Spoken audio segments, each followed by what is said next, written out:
RS brothers లో ఆషాఢం KG sale మళ్ళీ మొదలైంది. మరెన్నో క్రేజీ ఆఫర్స్ ఖైదీ చేయండి ఆర్ఎస్ బ్రదర్స్.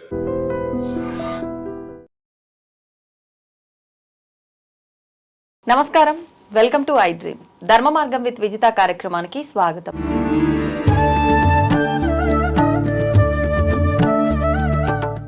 నమస్కారం అండి. శుభం. దివ్యస్వరూపులందరికీ కూడాను దివ్యాశిషులు.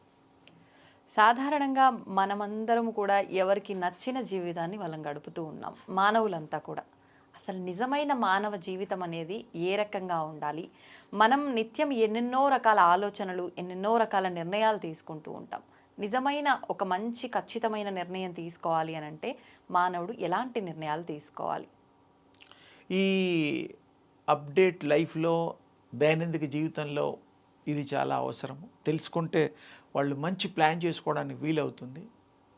మామూలుగా పుట్టాము, సరే కొన్ని కార్యక్రమాలు చేసుకుంటాము, వెళ్ళిపోతాము, ప్లానింగ్ చేసుకుంటాము. తల్లిదండ్రులు పెంచుతారు.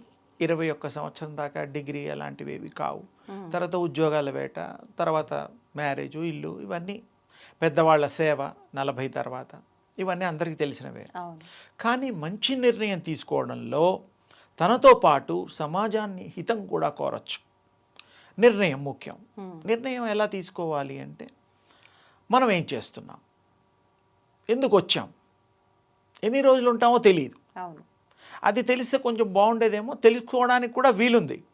అది సాధనలో చేస్తే ఎన్ని రోజులు, ఎన్ని సంవత్సరాలు, అవన్నీ తెలుస్తాయి. అది యోగ మార్గం. ఆ యోగ మార్గం మళ్ళీ చెప్తాను. ఇక్కడ ఇది అయిన తర్వాత అది కూడా చెప్తాను. తప్పకుండా.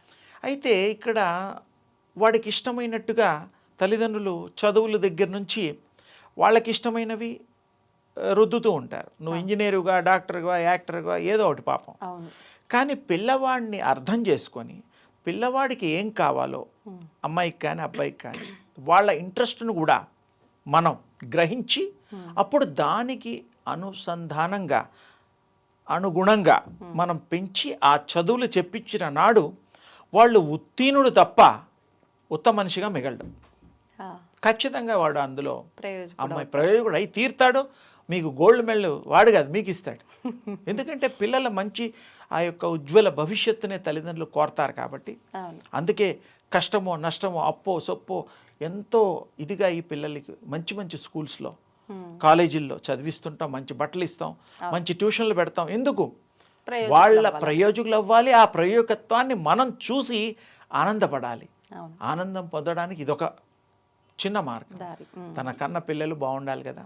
అలాగే ప్లాన్ చేసుకునేటప్పుడు, మంచి ఉద్యోగాలు చేసేటప్పుడు అందులో ప్రమోషన్స్ కానీ, తర్వాత వ్యాపారాల్లో మంచి వ్యాపారం కానీ, ఇవన్నీ సెలెక్టివ్ చేసుకొని ఇప్పుడున్న ప్రపంచంలో అవి ఎంతవరకు సక్సీడ్ అవుతున్నాయి, ఎంతమంది అందులో సంపాదించగలిగారు, పోగొట్టుకున్నారు, ఇవన్నీ గనక మనం చర్చ చేసుకుంటే అప్పుడు మనకు ఒక ఐడియా లాంటిది వస్తుంది, ఒక నిర్ణయం తీసుకునే అధికారం వస్తుంది. ఏమీ తెలియకుండా ఏం చేస్తాం, మనకు తెలియాలి. తెలియకుండా ఏ పని చెయ్యకూడదు అనేటువంటిది నా ఉద్దేశం. తెలియకుండా ఏ పని చేయకూడదు. చదువు అయినా సరే తెలుసుకొని చదవాలి, ఏ దాంట్లో లాభం ఉంది. ఆరోగ్యం, ఏమి తింటే ఆరోగ్యంగా ఉంటాం, ఎలాంటి వ్యక్తులతో తిరిగితే ఈ సంఘంలో మనం మంచివాళ్ళగా మారడానికి, మంచిని పొందడానికి, మంచిని ఆస్వాదించడానికి వీలవుతుంది. ఎవరి మొహం మీద మంచి చూడని రాయదు కదా. కానీ కొద్ది రోజులు సహవాసం చేసి మరి ప్రయత్నం చేస్తే మనకి ఆ యొక్క మంచితనం అర్థమవుతుంది.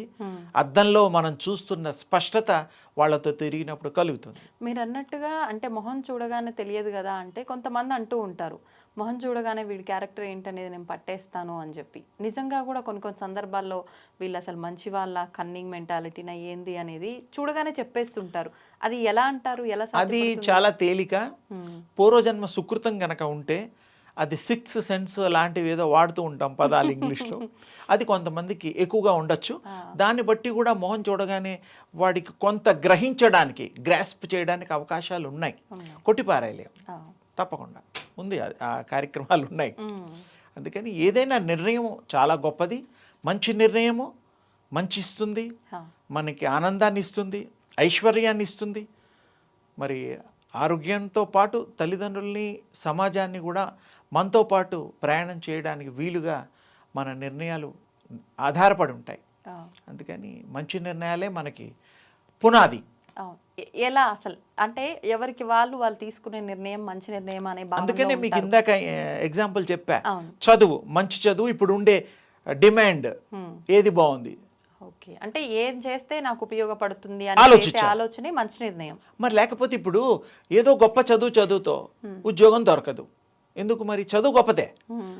ప్రస్తుతం ప్రాచుర్యంలో కూడా అందరికీ ఉపయోగంగా ఉండేటువంటి చదువు ఆ, వీడికి ఉపయోగం. నేను ఒక్కడనే కవితలు రాసుకొని ఇంట్లో కూర్చుంటానంటే ఆ కవిగా నువ్వు సంతోషపడుతావు, ఎవరన్నా పొరపాటు ఉంటే వాళ్ళు సంతోషపెడతారు. పోనీ సినిమా పాటలు రాసుకుంటే 2 రూపాయలు వస్తాయేమో. అసలు మిమ్మల్ని ఆ దారిలో సెలెక్ట్ చేయడానికి మళ్ళీ అదృష్టమే కావాలి, అవును. అంత బాగా రాయగలగాలి. అలాగే చదువులు కూడా చదువుకున్న వాళ్ళు, కలెక్టర్లు అయిన వాళ్ళు ఉన్నారు, ఐపీఎస్ అయిన వాళ్ళు ఉన్నారు, రకరకాలుగా పిహెచ్డి చేసిన వాళ్ళు ఉన్నారు, సైంటిస్టులు ఉన్నారు, ఖాళీగా ఉన్న వాళ్ళు కూడా ఉన్నారు. అంటే వాళ్ళకి అంతవరకే విజ్ఞానం చేద్దాం, చదువుకుందాం. కొంతమంది ఇష్టం ఉంటే చదువుని ఉపయోగించుకుంటారు, కానీ ఈ సమాజంలో ఉపయోగించుకోవాలి, లేకపోతే మనకి లాభం లేదు. అంతే. అంటే మన దైనందిక జీవితంలో మరి ఖర్చులు ఉంటాయి కాబట్టి 2 రూపాయలు రావాలి అంటే ఉద్యోగమో వ్యాపారమో సలహాలు ఇచ్చేటువంటి సంప్రదింపులటువంటి అసిస్టెన్స్ చేసేటువంటిది కూడా ఒక ఉన్నాయి, కన్సల్టెంట్ అంటాం. అలాంటి ఉద్యోగాలు కూడా మీ తెలివితేటలను బట్టి వేరే వాళ్ళకి ఇప్పించి మీరేదో ఇంత మరి ఛార్జెస్ చేయడానికి కూడా వెళ్ళింది. అందుకని ఏదైనా ప్రతి దాంట్లో సేవ, ప్రతి దాంట్లో ఇష్టంతో, ప్రతి దాంట్లో విషయాన్ని లోతుగా తెలుసుకున్న నాడే మంచి నిర్ణయాలు తీసుకోగలుగుతాడు, మంచి చేయగలుగుతాడు, మంచిని పెంచగలుగుతాడు, ఆ మంచిని వాడు స్వీకరించగలుగుతాడు, మంచిని పంచగలుగుతాడు, ప్రతి హృదయంలో పెంచగలుగుతాడు మహావృక్షాలుగా. చాలా తేలిగ్గా చెప్పారు. అదేమ్మా, అలా చేయమనండి. నిజంగా అంటే ప్రతి ఒక్కరు కూడా వాళ్ళు తీసుకునే నిర్ణయం అసలు ఏం తీసుకోవాలి, తీసుకున్నది కూడా కరెక్టా కాదా, నేను మంచి డెసిషన్ తీసుకున్నానా అనే సందేహంలో ఉంటారు. అటువంటి వాళ్ళకు ఒక చిన్న లాజిక్తో మంచి వివరణ ఇచ్చారు. సందేహ నివృత్తి చేసుకోవాలి, అంతే. అది. అందుకని వారు బాగుగా ఉంటారు, ఆనందంగా ఉంటారు, ఐశ్వర్యంగా ఉంటారు, గొప్పగా బ్రతుకుతారు, గొప్పవారు అవుతారు. తప్పకుండా మనం చూసి ఆనందించేటువంటి అవకాశం కూడా వారు మనకు కల్పిస్తారు. అంతే. అమ్మ, శుభం తల్లి. ధన్యవాదాలండి. తవ్వండి, తవ్వుతున్న శివలింగం. సరే, దాన్ని అట్లా కప్పేసేయండి, చూపించదండి. Krishna is there.